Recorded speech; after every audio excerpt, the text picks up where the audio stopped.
कुणाच्या बापाचे, पैसे आमच्या हक्काचे, नाही कुणाच्या बापाचे. अरे कोण म्हणतो देत नाही, घेतल्याशिवाय राहत नाही. अरे कोण म्हणतो देत नाही, घेतल्याशिवाय राहत. पैसे आमच्या हक्काचे, नाही कुणाच्या बापाचे. मुला मुलींच्या लग्नाला पैसे ठेवलेले मिळाले पाहिजे, मुला मुलींच्या लग्नाला ठेवलेले पैसे मिळाले पाहिजे, लग्नासाठी बँकेत ठेवलेले पैसे मिळाले पाहिजे. अरे कोण म्हणतो देत नाही, घेतल्याशिवाय राहत नाही. अरे कोण म्हणतो देत नाही, घेतल्याशिवाय राहत नाही.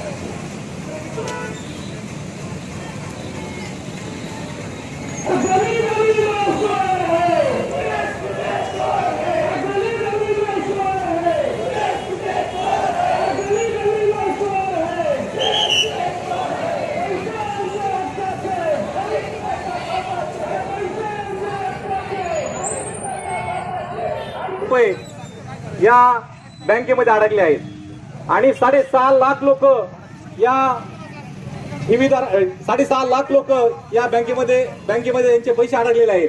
तर 6.5 लाख लोक म्हणलं आणि प्रत्येक घरातील 5 व्यक्ती म्हणलं तर साधारणतः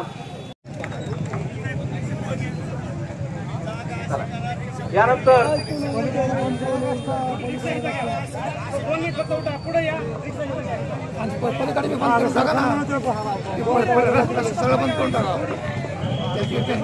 साडेसहा हजार ठेवीदार आहेत आणि त्यांचे 90 कोटी या बँकेमध्ये अडकलेले आहेत.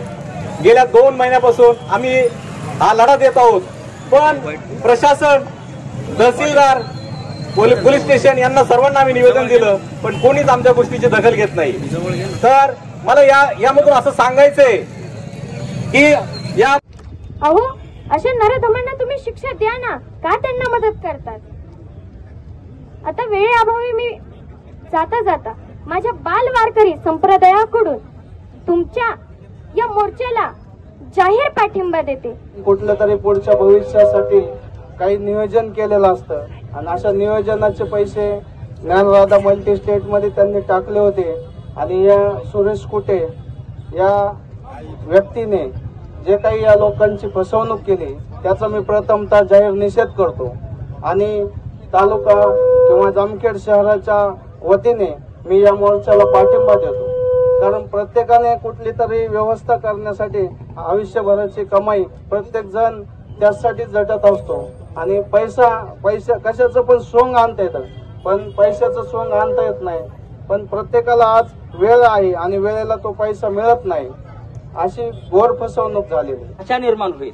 आणि याच्यातला महत्वाचा मुद्दा असा आहे की आपण आज जामखेडला रस्ता रोको आंदोलन केलंय, याचे पडसाद उमटतील. आता आपल्या या ज्ञानराधामध्ये 52 शाखा होत्या, ह्या 52 शाखेचं एकाच दिवशी नियोजन करून हायवे पॅक करून ज्यावेळेस हा मोठा रस्ता रोको सक्सेस होईल त्यावेळेस मुख्यमंत्र्याला सुद्धा तिथे यावं लागेल, राज्यपालाला सुद्धा यावं लागेल. आणि अशा प्रकारची जिद्द ज्यावेळेस मोर्चेकरी आपले करतील त्यावेळेस निश्चित 50% पुढे आपलं नियोजन सक्सेस होईल. आता कुणी या ठिकाणी शेती विकून पैसे ठेवलेत, कुणी नोकरदाराचे पैसे ठेवलेत, कुणी महिलांनी 2-2 रुपये कामाचे कष्ट करून पैसे ठेवलेत. का तर त्याच्यामध्ये व्याज जास्त होतं, ही गोष्ट खरी आहे. परंतु त्याचबरोबर ही बँक सकाळी 9 ते संध्याकाळी 7 पर्यंत चालू असायची. बँकेची सर्व्हिस चांगली असायची, लाईट बिल या ठिकाणी भरलं जायचं आणि अशा बऱ्याच गोष्टीच्या कारणांमुळे आपण त्या ठिकाणी पैसे ठेवले. पैसे ठेवताना सुरेश कुटे आणि त्याच्या मॅनेजरनी घरोघरी जाऊन लोकांकडून पैसा गोळा केला. आमच्याकडे पैसा ठेवा, आम्ही एवढं व्याजदर देऊ, तुमचे पैसे वेळेत देऊ. आणि आजपर्यंत खरोखर पैसे वेळेत मिळत होते. परंतु ह्या सुरेश कुटेने काही पैशाची अफरातफर केली असेल किंवा नसेल आपल्याला सुरुवातीचं माहित नाही, परंतु ज्यावेळेस या राजकीय पुढाऱ्यांनी त्या सुरेश कुटेवरती धाड टाकली आणि धाड टाकल्यानंतर सर्व ठेवीदारांनी पैसा मागितला आणि त्यावेळेस सुरेश कुटेचे हात बांधले गेल्याने आपल्याला पैसा मिळणं बंद झालं. आणि जेव्हा आम्ही संपूर्ण तालुक्यात कॉलिंग करतोय, सर्वांना बोलतोय, तेव्हा बऱ्याच गोष्टीत असं लक्षात येतंय की 30-35% माणसं पुढे यायला तयार नाहीत. का यायला तयार नाहीत तर माझं नाव कळेल, लोक मला वेड्यात काढतील, लोक म्हणतील तुम्ही पैसे तिथं टाकले का. परंतु त्यांना माझं आग्रहाचं विनंती आहे आग्रहाची की आपण पुढे आलं पाहिजे, पुढे आल्याशिवाय पैसे मिळणार नाहीत. मागच्या 2 महिन्याखाली गुन्हा दाखल झाला. गुन्हा दाखल झाल्याच्या नंतर गुन्हा जामखेड पोलीस स्टेशनला 2-3 महिने पडून होता. इथं तो पाटील साहेबांना विचारलं, पाटील साहेब म्हणले इथंच आहे, वरती अधिकारी कदाचित नाही येत असं उत्तर आलं. मग आम्ही दादांच्या माध्यमातून एसपी साहेबांना भेटलो. काल परवा तो आपला 2 महिन्यापूर्वी गुन्हा दाखल झालेला त्या ठिकाणी वरिष्ठांकडे वर्ग झाला. ही आपली पहिली पॉझिटिव्ह बाजू आहे. चाललंय काय, राज्य सरकार कोणाचंही असो, जे सरकारमध्ये माणसं असते त्यांचं काम असतं ह्या गोरगरीब कष्टकरी शेतकऱ्यांचं त्या ठिकाणी प्रश्न मिटवायचे.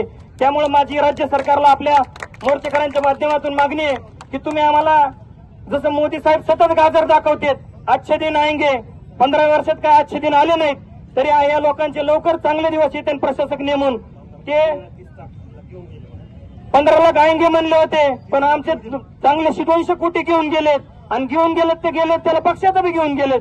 अशी परिस्थिती या ठिकाणी महाराष्ट्र राज्याची चालली आहे. वास्तविक पाहता ह्याच्यावर तात्काळ त्यांनी प्रशासक नेमावा आणि या गोरगरीब ठेवेदारांना त्या ठिकाणी दिलासा द्यावा अशी त्यांना या मोर्चाच्या माध्यमातून विनंती करतो. पैसे आमच्या हक्काचे, शेतकऱ्यांचे पैसे, नोकरदारांचे पैसे, कामगारांचे पैसे, गरीब लोकांचे पैसे, मोलमजुरी करणाऱ्या लोकांचे पैसे, जामखेड तालुक्याचे पैसे, महाराष्ट्रातल्या लोकांचे पैसे. धन्यवाद.